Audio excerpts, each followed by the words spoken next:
Bakit malulupit ang ibang repossessor? 1 month delay ka lang agresibong hatak agad, kaya minsan napupunta sa gulo eh. Alam mo po para sa akin ang magaling na repossessor.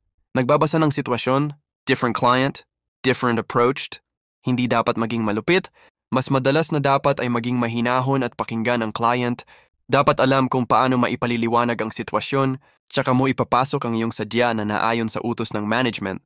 Kung mahirap kausapin client, dun aatras ang repossessor sa tinatawag na due process of law kung saan i-endorse niya ang account para ma-file ang demanda sa court hanggang magkaroon ng tinatawag na writ of replevin, isa itong court order, kung saan ang halimbawang katumbas nito ay warrant of arrest sa tao, pero ang replevin ay para sa sasakyan.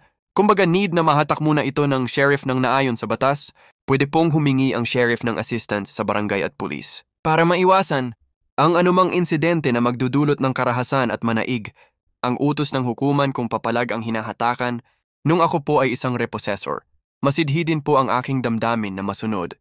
Ang utos sa akin na mahatak o mabawi ang sasakyan, minsan ipinagpapalagay ko sa aking sarili na sa akin kamay utang para mabawi ko ang aking pag-aari.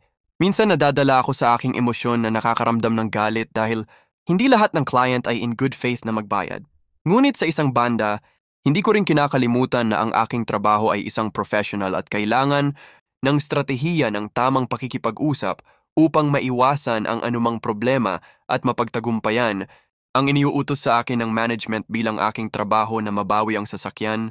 Sa isang banda, para maiwasan ang ganitong sitwasyon, dapat ding sumunod ng client sa contract na kanyang pinirmahan na religiously magbabayad siya ng kanyang pagkakautang sa tamang panahon at kung di naman kayang magbayad, mas maiging mag-voluntary surrender na lamang.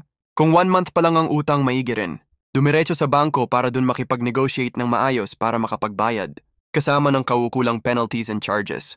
Mas maigi nang mag-surrender or magbayad para maiwasan ang demanda ng bangko.